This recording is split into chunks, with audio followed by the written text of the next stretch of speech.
hate to say it, but this is an odd day for this week. No, I'm not going to say that I am back. It's just last week I worked 5 days in a row at a new job. And 4 out of the 5 days were 14-hour days.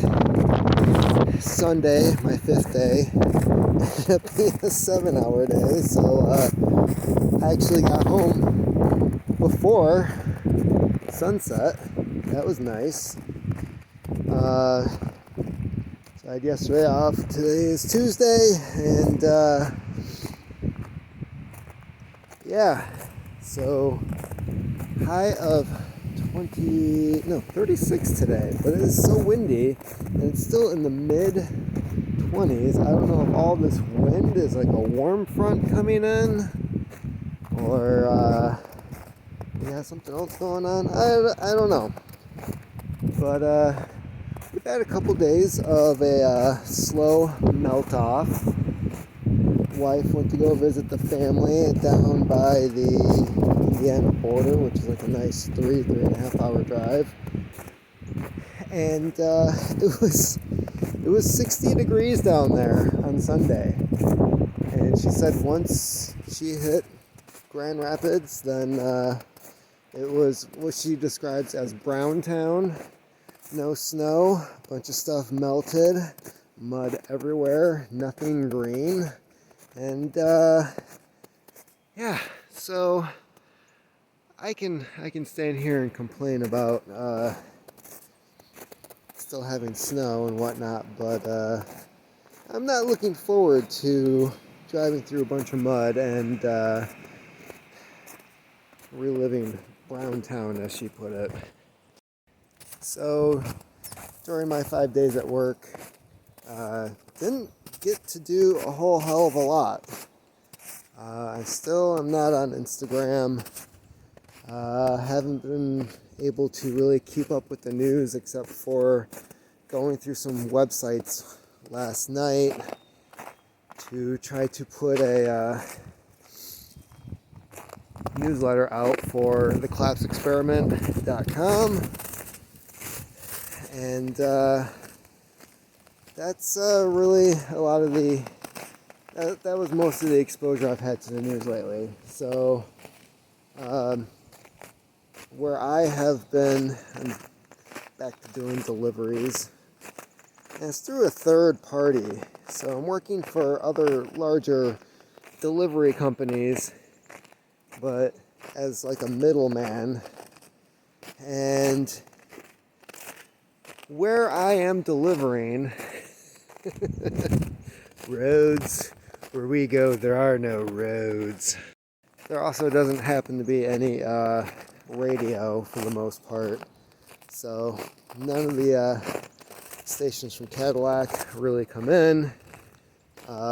You're lucky if there's like a country music channel that is somehow broadcasting, and it's probably out of some dude's barn on his property that has a bunch of signs that say no trespassing.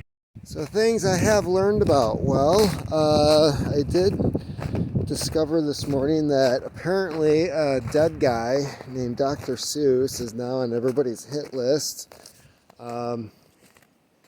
because he had some, like, how the hell did they put it? It was something like drawings with racist undertones. So they weren't even blatantly racist. They're just like, they can be interpreted as racist, which I thought was pretty funny overall, considering the time period that these drawings were made. And I'm just going to make some predictions here. For anybody who's ever seen a first edition copy of Charlie and the Chocolate Factory, yeah, the Chocolate Factory is run by little black pygmies, and it's really hard to find that version of the book these days because all the original drawings are no longer in there, especially the pygmies. And then there's also Robert Crumb, who's not like in his 70s, he's still alive. great American artist. Even though he has several drawings that are not subtly but like overtly racist. It's even in the documentary Crumb where they talk about like there's obviously some racism there, and he didn't exactly have a great life. And yeah, this is going to sound like I'm making excuses for him, but if he grew up in the type of neighborhoods that I grew up in, he probably wasn't treated the best by certain people he later drew. I'll put it that way. What else did I learn about? Let's see here. Let's go over the newsletter from memory. Oh yeah, they're trying to take the nuclear football away from Biden. Yep, Dems made a really good choice there. Better than Trump, still can't be trusted with the nuclear button. Sounds like something that they would do. Oh yeah, there's more talk about COVID internment camps. Yeah, that's a thing now. And surprisingly, so, it was only like a month or two ago where Germany was talking about putting people into camps if they didn't follow COVID quarantine protocols. Because Germany is a country who should be talking about putting people in camps. And then there's Canada, who is now forcing Canadian citizens who are coming back into the country from other countries, regardless of how they tested on the COVID test. They now are required to spend 3 days, which doesn't make a hell of a lot of sense to me because it doesn't follow any of the science with COVID. So they had to spend 3 days in a hotel, quarantined, not leaving their room. It cost them $2,000 out of their own pocket to enter the country, their own country. And then from some of the descriptions that people are making on how they're being treated, basically they're getting like 1,500 calories of like really shitty food, which they can't cook. It's cold, has like zero nutritional value, and ooh, that is cold.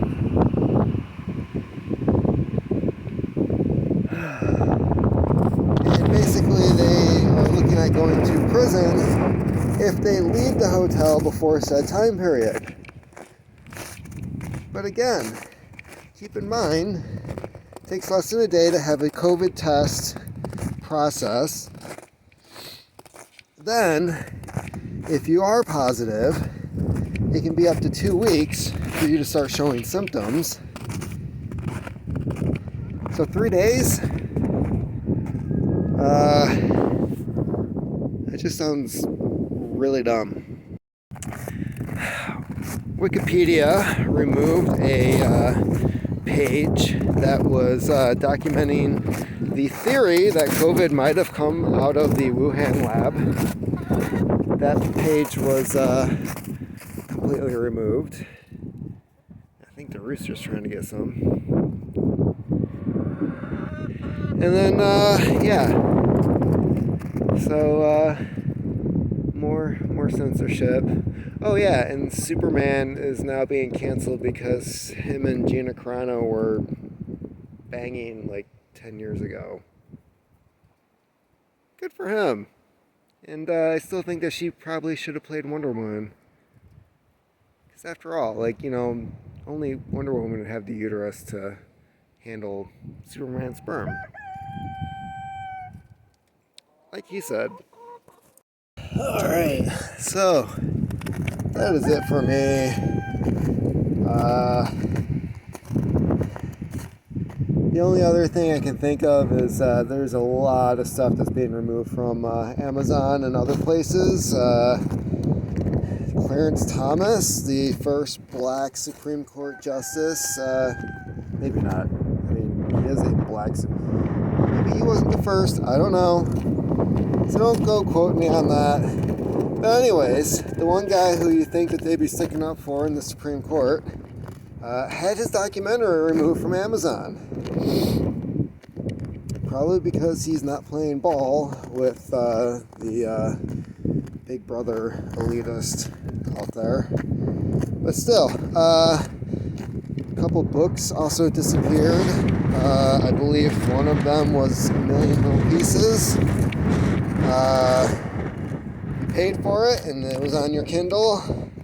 It is no longer there, and no, you don't get a refund. So that's happening. Because after all, burning books is bad. Deleting them from people's hard drives is like them doing you a favor or some shit. I don't know. But if there's anything out there where you're like, oh, I should get a copy like that, of that, you know, like Dr. Seuss, you might want to do that now. Which I would highly recommend if you can find it, a first edition copy of Charlie and the Chocolate Factory, which nobody gave a shit about when it was first released, and it was a huge success. So, in the meantime, take care. Nice talking to you, and no, I'm still just not on YouTube anymore. And if I was, I wouldn't have the time to watch videos anyway. Because that's how my life is right now. Alright, take care. Keep on typing.